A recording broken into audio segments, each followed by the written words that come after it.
Boa noite.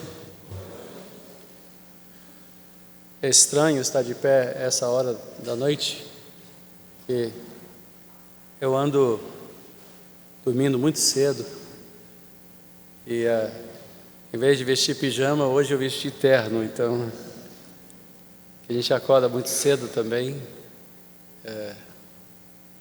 mas esse é um dia diferente por várias razões. Mas antes de falar sobre isso, vamos abrir a Bíblia em Miqueias. Miqueias capítulo 6. Pode procurar no índice. Miqueias não é um livro que a gente costuma abrir muito. Se fosse Marcos, abriria assim. A Bíblia já cairia aberta no Evangelho de Marcos, em virtude de quantas semanas foram dedicadas? Muitos. Mas Miqueias não é assim, digamos, uma dobra normal para a Bíblia, assim, de repente abrir e achar Miqueias. Vamos ficar de pé. Miqueias capítulo 6, o 6º capítulo, 6, meia dúzia de Miqueias, esse profeta que viveu e ministrou ao longo de 3 reinados em Israel. Versículo 1: Ouçam o que diz o Senhor, fique em pé, defenda a sua causa, que as colinas ouçam o que você tem para dizer. Ouçam, ó montes, a acusação do Senhor. Escutem, alicerces eternos da terra, pois o Senhor tem uma acusação contra o seu povo. Ele está entrando em juízo contra Israel. Meu povo, o que fiz contra você? Fui muito exigente? Responda-me. Eu o tirei do Egito e o redimi da terra da escravidão.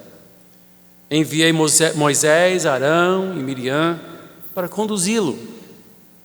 Meu povo, lembre-se do que Balaque, rei de Moabe, pediu e do que Balaão, filho de Beor, respondeu. Recorde a viagem que você fez desde Sitim até Gilgal e reconheça que os atos do Senhor são justos. Com quem eu poderia comparecer diante do Senhor e curvar-me perante o Deus exaltado? Deveria oferecer os holocaustos de bezerros de um ano?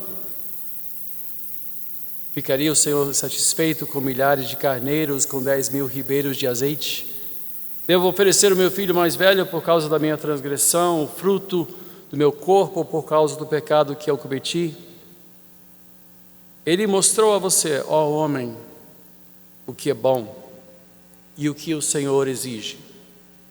Pratique a justiça, ame a fidelidade e ande humildemente com o seu Deus.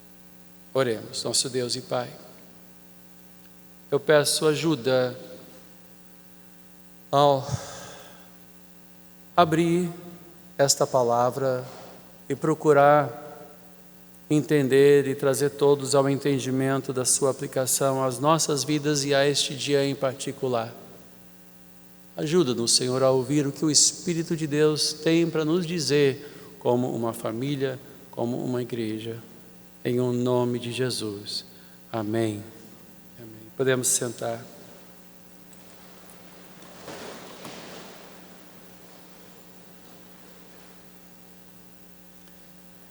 É um prazer voltar a esse púlpito para ministrar. Eu tenho me deleitado em assistir, as poucas vezes que eu tenho conseguido vir e assistir às palavras, às mensagens, às meditações matinais, às vezes à noite, mais raro. Eu fico muito feliz com a direção que a catedral tem tomado e com a seriedade com que tem tratado a palavra de Deus.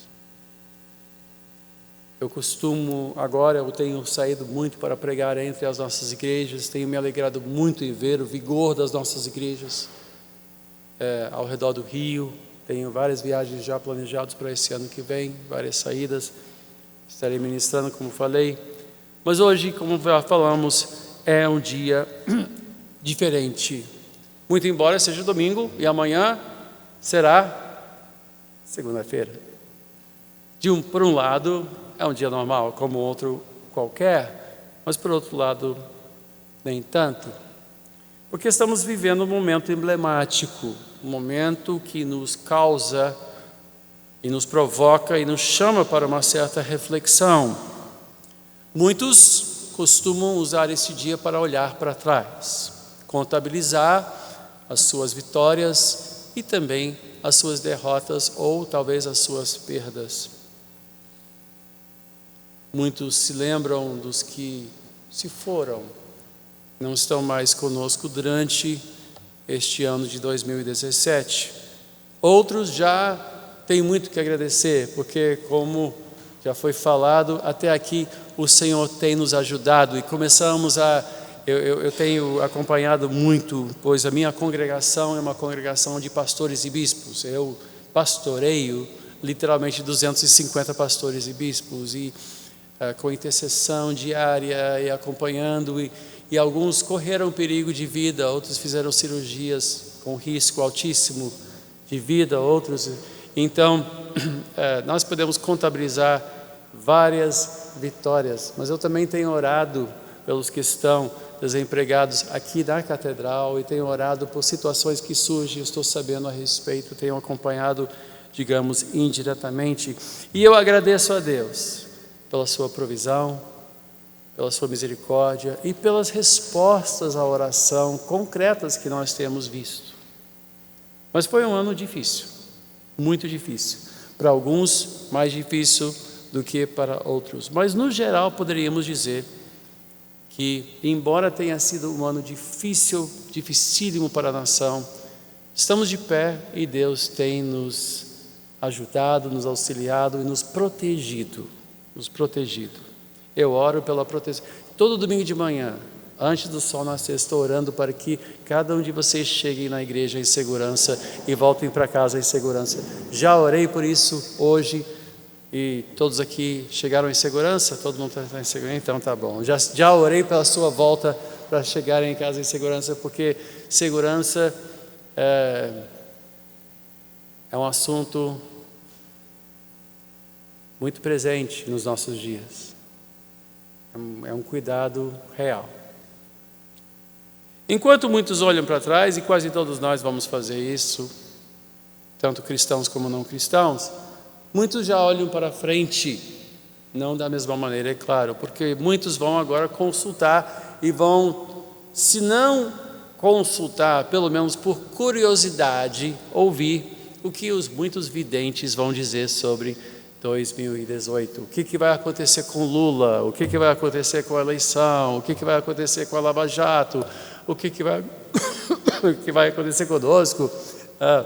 E há toda uma indústria que, nesse particular, de pessoas que agora vão fazer as suas previsões e vão fazer seus prognósticos sobre o ano, o que vai acontecer, ou talvez a sua análise do ano que passou e projeções do que poderá vir a acontecer em 2018, não só economistas, como de toda sorte e todos os âmbitos, né? E outros estão já fazendo suas resoluções. Eu notei que foi mais difícil fechar o meu terno hoje, já estou colhendo os frutos de excessos no panetone,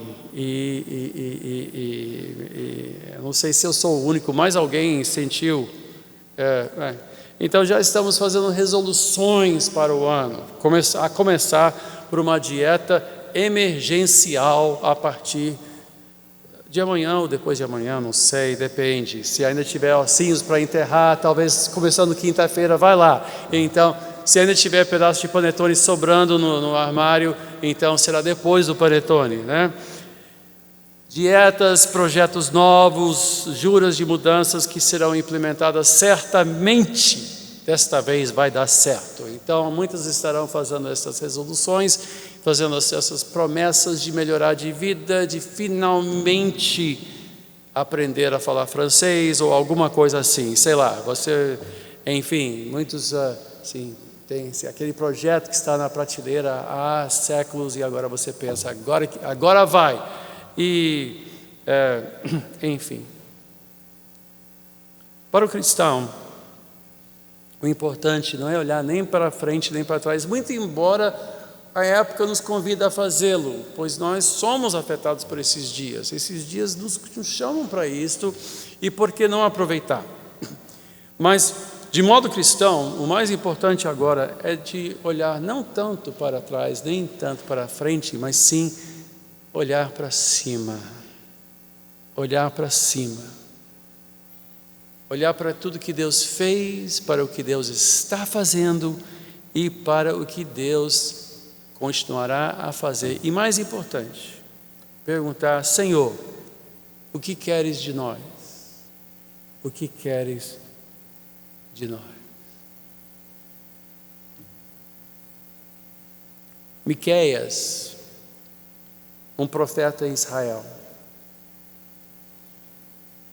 um homem, um dos poucos profetas que não foi identificado pela sua como descendente de alguém, mas pela sua região.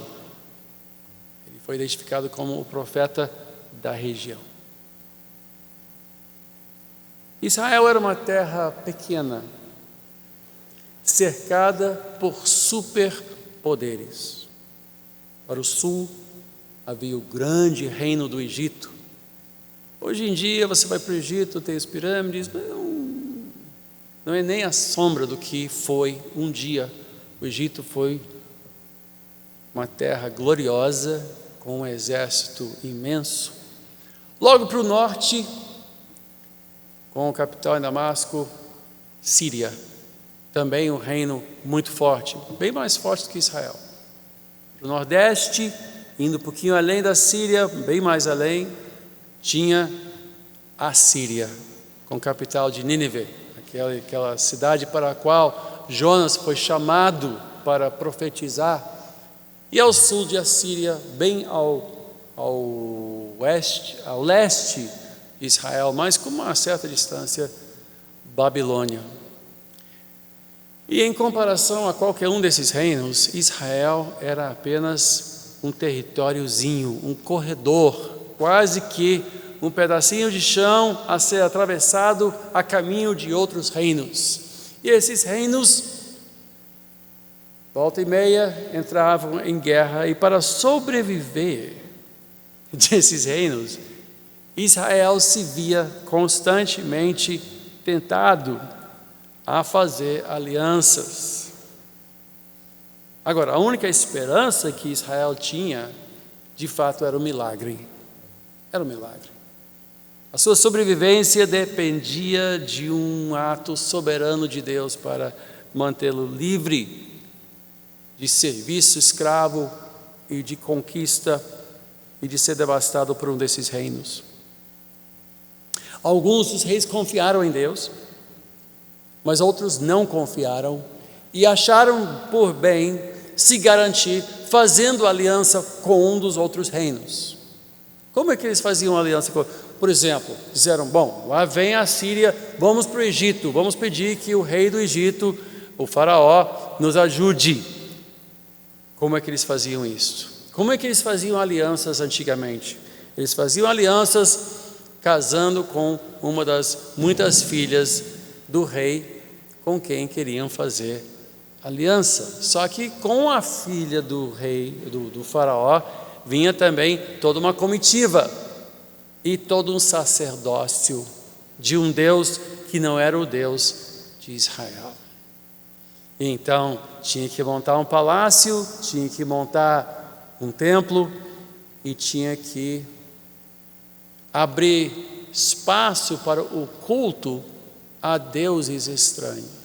Então, fazer uma aliança não era só fazer uma aliança militar.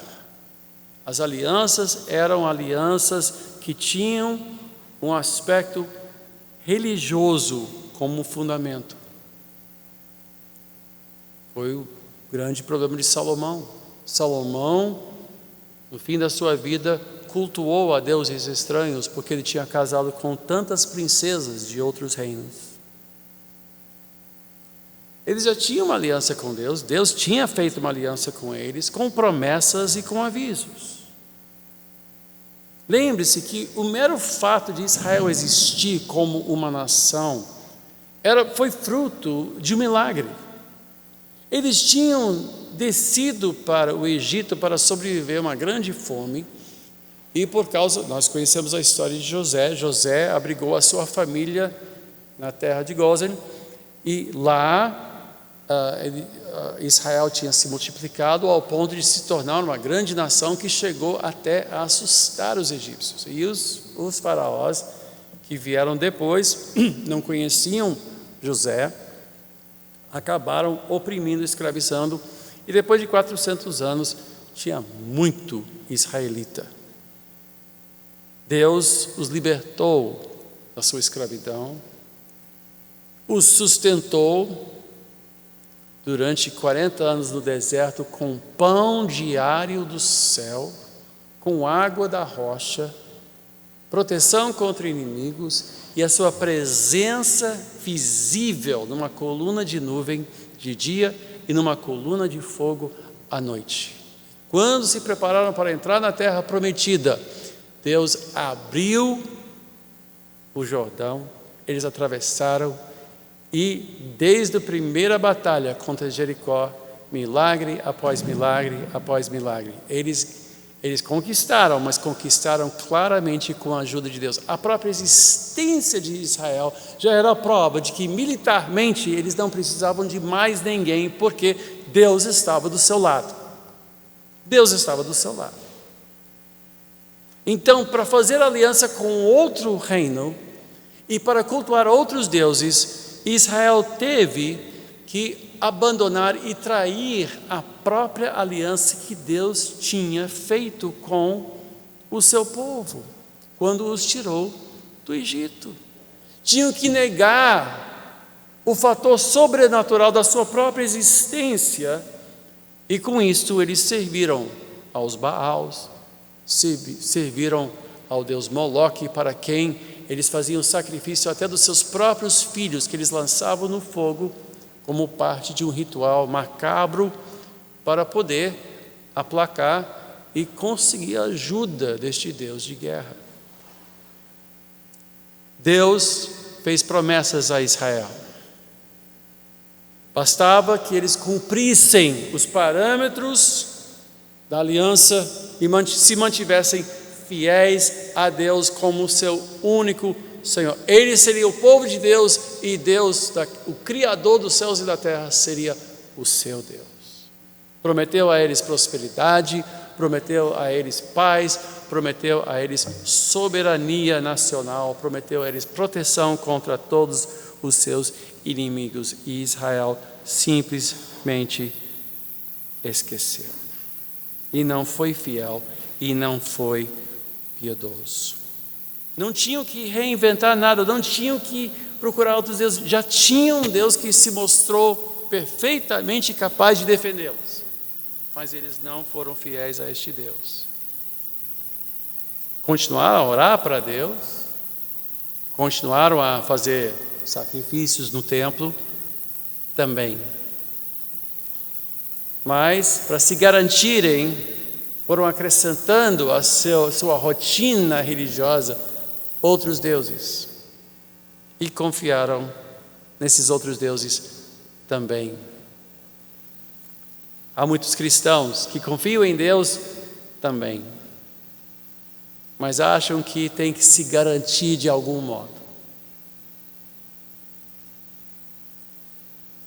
O livro de Miqueias é um indiciamento, é um tratado legal com uma acusação formal a Israel. E começa com essas palavras: fique em pé, defenda a sua causa, que as colinas ouçam o que você tem para dizer, ouçam, ó montes, a acusação do Senhor, escutem, alicerces eternos da terra, pois o Senhor tem uma acusação contra o seu povo. Ele está entrando em juízo contra Israel. E ele afirma: será que as condições foram severas demais? Pedi demais? Será que eu não fui justo? Afinal, tudo começou com um ato de amor e misericórdia, livrando-os da escravidão. E o Senhor pergunta: onde está a dificuldade? O que aconteceu? Qual é o problema? Eu não lhes tratei bem? Eu não fui justo com vocês? Eu não fui bondoso e misericordioso? E no meio do texto, não sei se você notou, fecha aspas, e então há uma certa resposta, né? A resposta é: o que Deus quer? Então o que Deus quer de nós agora? Um sacrifício? Para nos restituir, para nos livrar do juízo? Mediante esta acusação, o que o Senhor está pedindo de nós? Agora, uma parte aqui, por que esse texto é tão importante? Ninguém duvida que o Brasil está sob juízo. O Brasil está sob juízo. Meu Deus do céu, esses últimos 3 anos foram infernais. Todos estão sofrendo, inclusive a igreja. Só que, não duvida, este juízo ainda não se completou. Porque o povo de Deus ainda não se arrependeu e continua confusa e correndo atrás de bobagens. Eu me lembro do ano passado, entre as muitas tentativas de evidência que também ocorre dentro dos quadros da igreja, alguém decretou que 2017 seria o ano da restituição. Alguém se lembra disso? Ninguém está falando nisso hoje, mas alguém fez uma grande proclamação que seria o ano da restituição. Eu não vi isso não. Mas nós ouviremos mais previsões bombásticas e mais promessas desde que façamos as correntes de oração devidas e nós tivermos bastante fé e fizermos as afirmações positivas ou confissões positivas devidas, e então nós teremos certamente vitória, porque nós vamos tomar posse, vamos determinar e Deus vai ter que agir. Mas oração em si não basta. Agora, não duvide, vamos precisar orar muito em 2018. Se você pensa, não, agora acabou o sufoco. Não. Eu creio que 2018 vai ser bem mais tumultuado do que 2017. Vai ser um ano eleitoral, com grandes riscos, enormes riscos para a nação, em todos os âmbitos, começando até com paz cívica. Será um ano turbulento, né? Eu não sei quantos aqui já se acostumaram a voar. Eu já me acostumei. Então eu espero turbulência. Quando não tem turbulência, eu acho que alguma coisa deu errado com o voo, porque ele disse, uai, só isso? Peguei um avião recentemente e foi sem nenhuma turbulência. Ele disse, o que aconteceu? Eu sempre espero um pouquinho de turbulência, mas há pessoas que se atemorizam bastante, né? E já começam a se benzer, agarram, fazem assim, força para... Eu digo, gente, é que nem montanha-russa. Entrou, entregue-se. Confie em Deus, porque vai ter turbulência. E quando vem aquele anúncio, especialmente quando vem aquele sinalzinho, e aparece aquele cinto, você sabe que vai ter turbulência, então aguenta, prepare-se. Então, diga para o seu vizinho, aperte o cinto, 2018 vem aí, vai vir, e vai ser turbulento, vai ser um ano, vai ter inúmeros tiros de inquietação, haverá ataques. Se por nenhuma outra razão, pelo fato de nós, como Israel, vivermos, nós somos pequenos no meio de grandes forças que nós não entendemos. Israel era um pequeno território em meio a grandes forças militares, de imperadores ambiciosos e cruéis. Os assírios foram cruéis demais, demais. Os babilônios, terríveis, terríveis. Então, quando os babilônios se aproximaram, era um desespero. E quando eu olho, e eu oro diariamente por essa nação, eu oro muito por essa nação, eu me pergunto, Senhor, que forças há em movimento aí? Eu ainda não entendi. Fala-se de possibilidade de guerra, Estados Unidos, Coreia do Norte, China, sabe lá o que está acontecendo. E nós somos tão pequenos, e às vezes eu me sinto tão pequeno mediante tudo isso.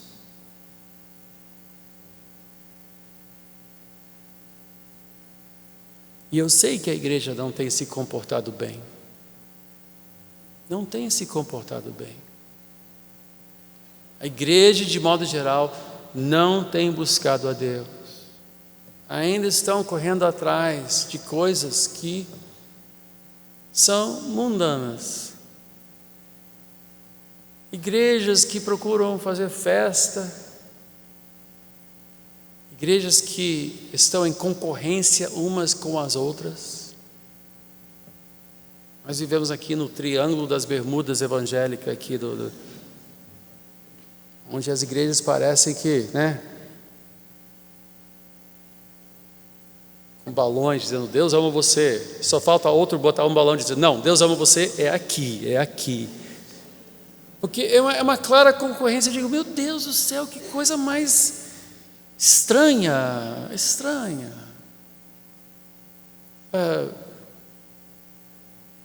E quando vemos as notícias e ouvimos das brigas e da política dentro da igreja, é de entristecer.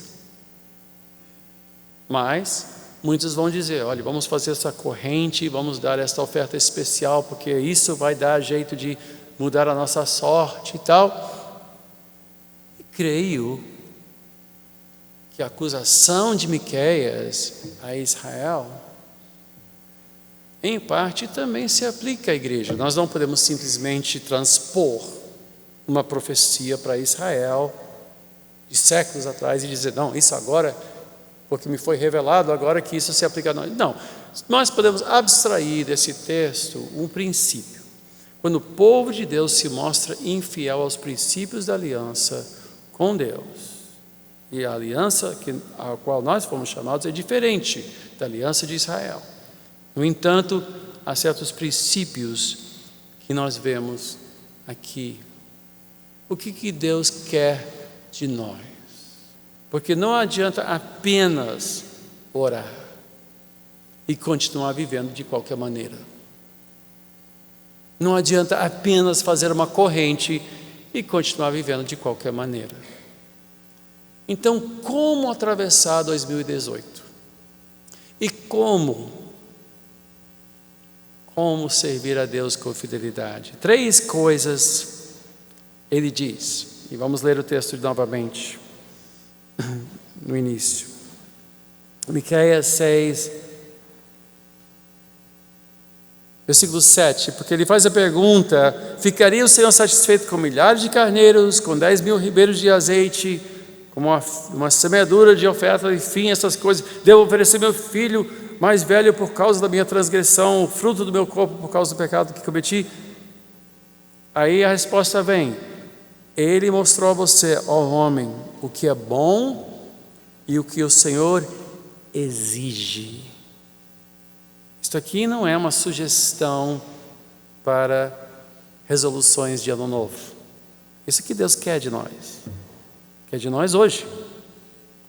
Pratique a justiça, ame a fidelidade e ande humildemente com o seu Deus. Deixa eu rapidamente tentar desembrulhar essas 3 coisas. Primeiro, pratique a justiça. Nós somos chamados a uma vida piedosa, que não quer dizer que nós vamos viver impecavelmente, sem erro, sem tropeços. Pois piedade não é perfeição, mas piedade é uma vida norteada por Deus. É uma vida norteada nas suas decisões diárias, pequenas e grandes, por essa pergunta: o que Deus quer de mim agora? O que Deus exige de mim agora? Ou seja, é submeter a nossa consciência a Deus. Praticar a justiça quer dizer buscar andar nos caminhos de Cristo com fidelidade.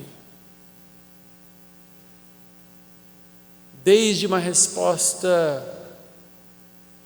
ríspida, que de repente Deus nos atinge e diz, vai pedir perdão, há uma decisão financeira que de repente constitui um excesso, ou até um erro, um pecado.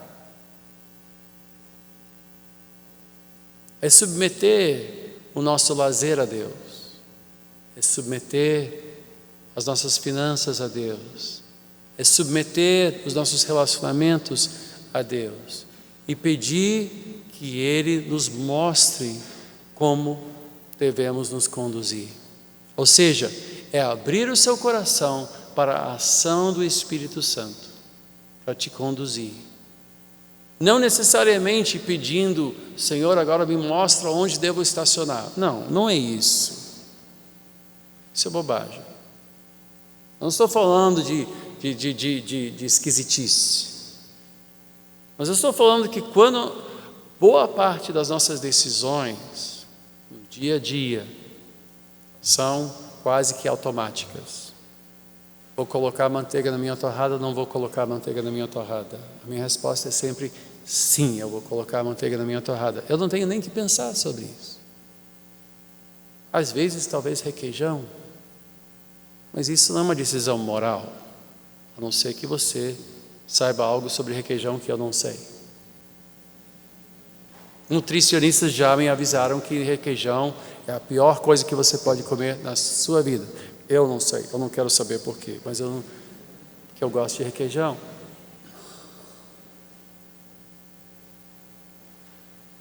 É uma decisão moral? Não. Mas um segundo pedaço de panetone, ou pior, quando você abre aquele panetone e você bota na mesa e você está conversando e você pega, não, só mais um pedacinho. Aí você já está satisfeito, só mais um pedacinho. Aí você pega aquela faca, oh, meu Deus, só esse cantinho. Daqui a pouco o panetone desaparece. Oh, desapareceu. A gente está aqui conversando. Guloso, gula faz parte da lista de pecado em Gálatas 5. Cuida bem do templo do Espírito Santo. Mas são coisas assim que a gente deve pensar, né? Praticar justiça é abrir a sua vida. Por quê? Nós queremos que Deus nos ouça, mas nós não estamos atenando os nossos ouvidos para o que Ele tem para nos dizer. É um relacionamento, é um vai e vem, é uma submissão. A gente chega para Deus com essa lista, mas Ele tem uma listinha para você também. E essas listas que Ele tem, às vezes são toques tão leves que você nem presta atenção, mas Ele exige que você seja sensível a Ele. Ande nos caminhos do Senhor. Segunda coisa, ame a fidelidade, ou outra tradução possível é misericórdia, se bem que a palavra correta seria amor fiel. Ou seja, nós temos que ser pessoas fiéis a Deus, fiéis aos nossos votos, fiéis à nossa palavra, fiéis às Escrituras. O cristão é alguém em quem você pode confiar. O cristão de verdade é alguém confiável, é alguém leal, é alguém de palavra. Seja seu sim, sim, e o seu não, não. Não seja falso, não seja dissimulado. Deus fala e cumpre aquilo que Ele diz. Ele exige que nós também sejamos fiéis, que nós sejamos leais. Rapidamente, terceira coisa, ande humildemente com o seu Deus. Por que nós oramos? Porque reconhecemos que sem Deus nada podemos fazer.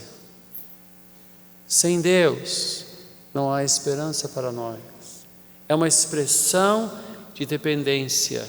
E quem vive dependente, vive humilhado, pois a sua força não é suficiente. Ele reconhece que a sua própria força não é suficiente para enfrentar tudo que virá a enfrentar ao longo do ano.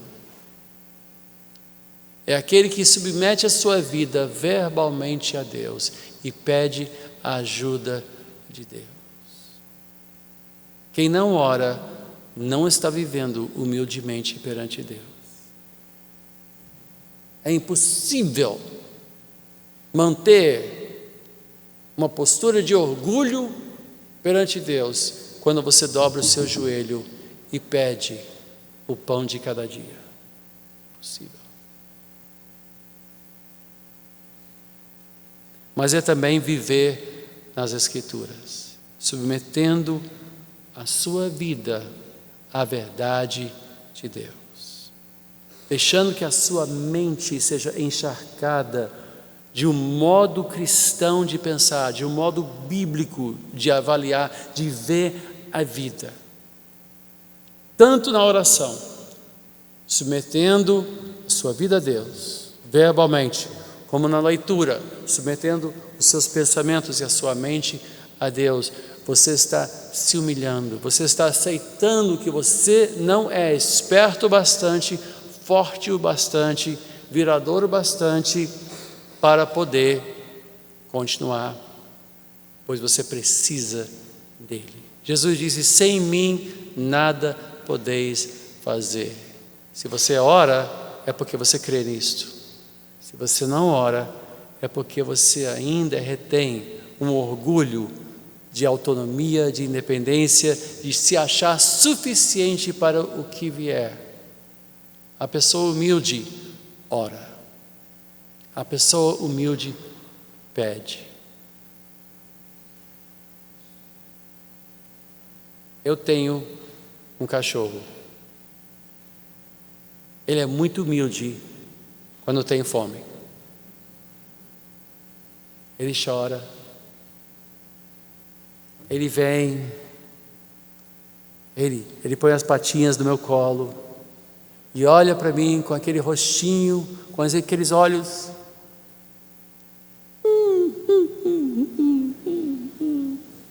Quando ele tem um osso, ele não é muito humilde não. Bubu, me dá o osso. Porque o osso é dele. Até entregar o osso, ele é muito humilde. Ele fica lá. Quando eu dou, assim que eu dou, faço sempre essa experiência. Eu digo: agora me dá de volta. Aqui. Mas quando ele quer passear, ele vai correndo para onde fica a coleira. Ele olha para mim, aí ele volta. Aí ele olha. E ele pede, e ele tem um reloginho interno engraçado. Quando ele pede para tomar café, já são 7 da manhã. Ele sabe que eu já fiz a minha leitura, que eu já fiz minha oração. Então, quando bate 7, ele tem um reloginho interno. Mas ele sabe que ele depende de mim. Ele não vai tentando abrir o armário sozinho. Ele sabe que aquilo é difícil demais para ele abrir. Então ele vem e ele pede humildemente. Se eu souber que eu dependo de Deus até para o ar que eu respiro, eu vou orar de modo diferente, eu vou orar mais. Eu dependo de Deus, você depende de Deus, e somente o orgulhoso e ignorante não ora. Agora, Deus é por nós. Deus está do nosso lado. Romanos 8, abra Romanos 8, versículo 31.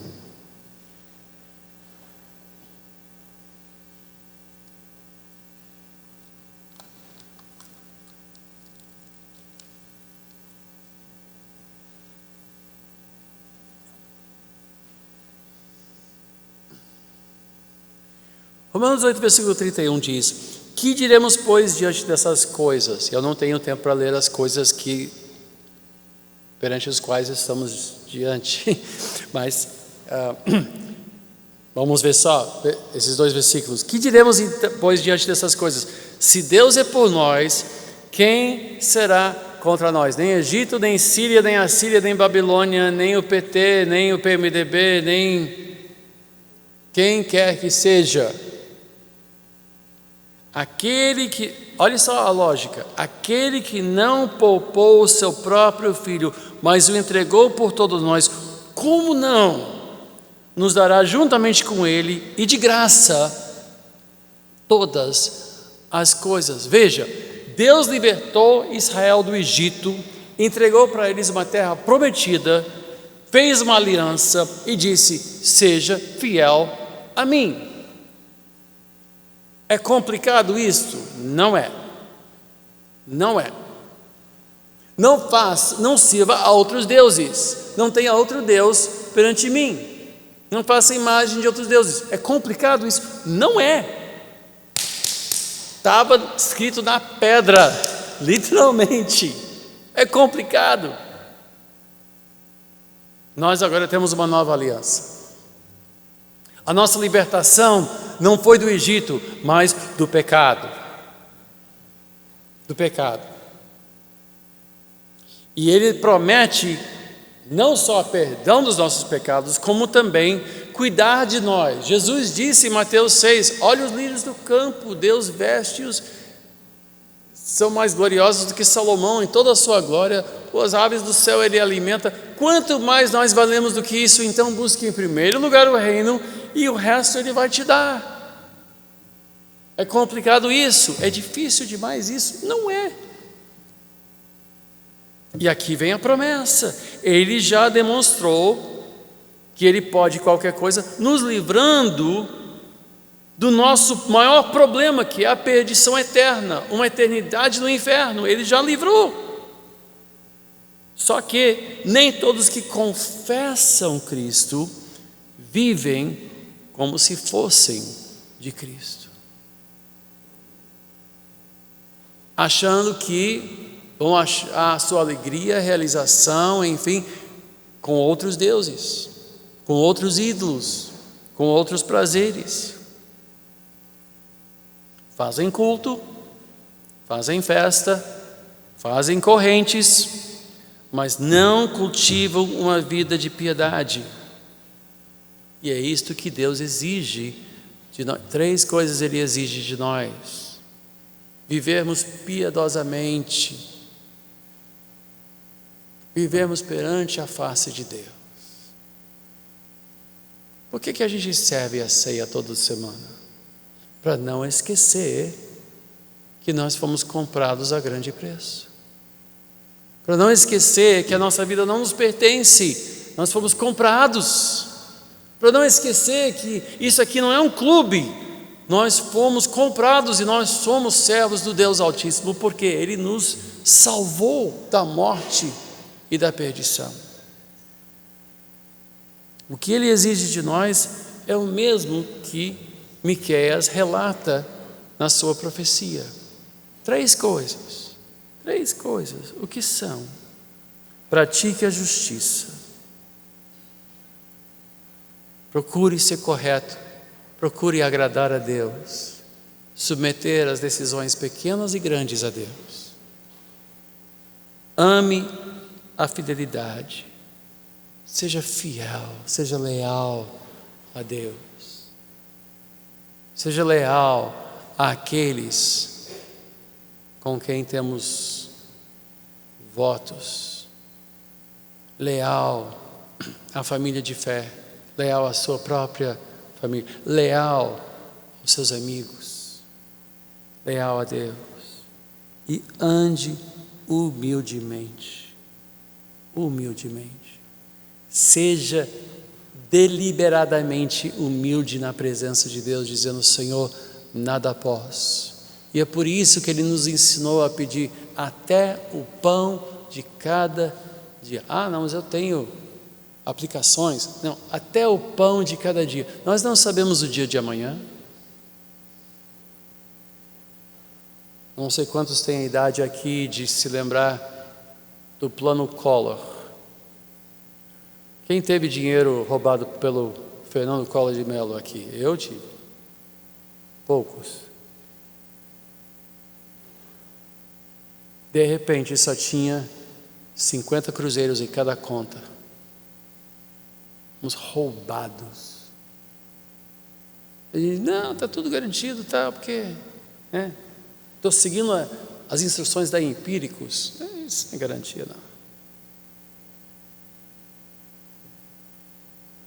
O pão nosso de cada dia dá-nos hoje. Não, eu estou bem no meu emprego, acabei de ser promovido. Isso não é garantia.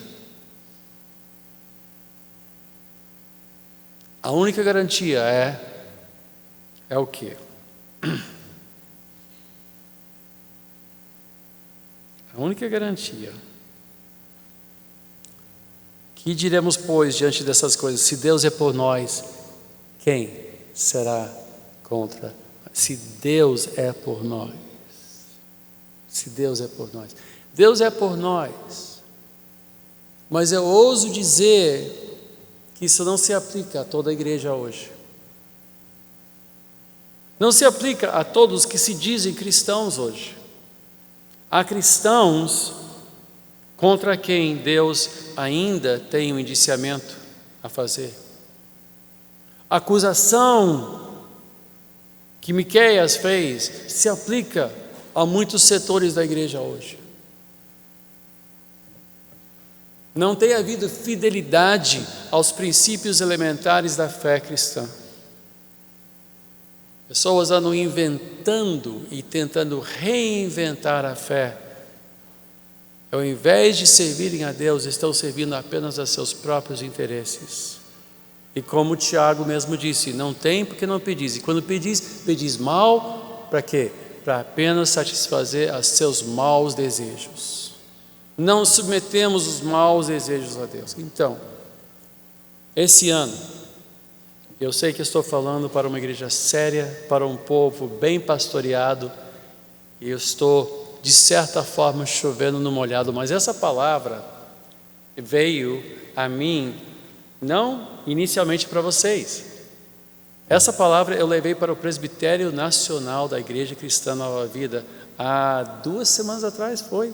E o pastor John pediu que eu trouxesse essa palavra essa noite. Eu trouxe essa palavra para pastores, há 15 dias atrás, dizendo: gente, eu não tenho previsões para 2018. Eu não tenho nenhuma evidência a respeito de como será o ano. Eu tenho desconfiança de como o ano será, porque basta ler o jornal e basta fazer algumas projeções e pode ser assim, provavelmente será assim. A pergunta não é o que Deus me revelou sobre o ano de 2018. Deus não me revelou nada sobre como será o ano.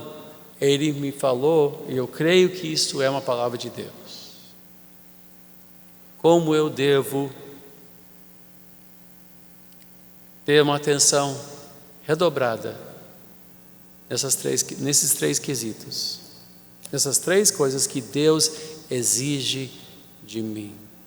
Eu posso dizer, com toda franqueza, que nos 3 há margem para melhorar em minha vida.